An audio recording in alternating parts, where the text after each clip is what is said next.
Demand for background screening services in South Africa and Africa over the last 5 years.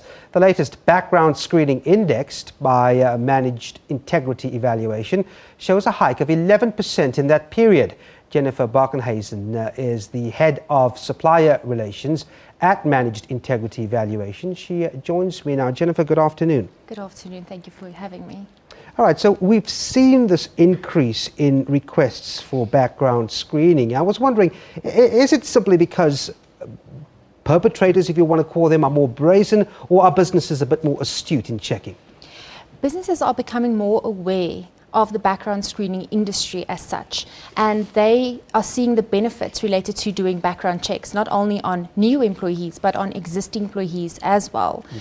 We are happy to share the statistics as MIE has conducted and completed 2.5 million transactions in 2015 alone, and that again shows the importance of doing thorough background checks on employees.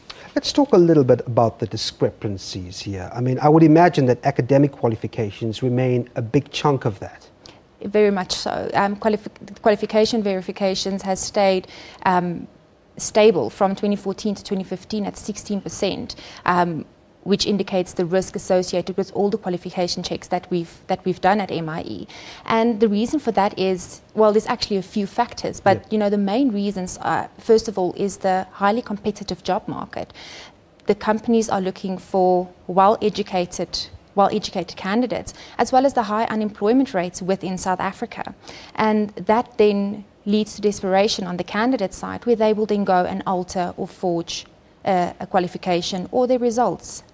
Does it matter where the prevalence lie? I mean, are we seeing a bigger prevalence in, let's say, government institutions or in the private sector?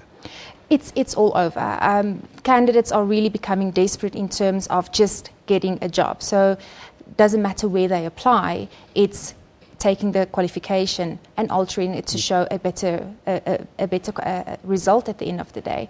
And whether this is changing an E to a B, or whether this is saying you got an exemption with your matric when in fact you didn't, or deliberately forging a certificate, it really doesn't matter. When a candidate is desperate, they would take extreme measures. So you do the background screening. I have to ask you, has it changed in terms of the innovation as far as the perpetrator is concerned? I mean, have they become more creative in actually submitting fraudulent documentation? Most definitely. The whole industry, if I can call it that much, has evolved. And when I say that, I mean there's so many degree mills out there where people can go and buy a degree, where you also get students that you can use software to create your own certificate or alter your results. So they definitely have become more innovative by getting a desired result, which they didn't earn honestly. Yeah. When you look at undetected fraudulent qualifications, I mean, can the losses really be quantified in terms of business? Oh, most definitely. The losses that businesses face when employing a person which is not qualified is not only reputational, but it's financial losses as well. Their reputation, first of all, is harmed because they get a person in a position of power and they cannot do the job. And during the time that they are there, they can also face financial losses by re-employing somebody else, or if the person didn't know what they were doing, they can then make a mistake, and that can cost the company money. So it really is important for companies to check and make sure that the people they are hiring is qualified for the position. Yeah, so investment in the check-in might go a long way. Definitely. All right, thanks very much indeed, Jennifer Barkhuizen, the head of supplier relations at Managed Integrity Evaluation. Thanks indeed for coming in. Thank you so much for having me.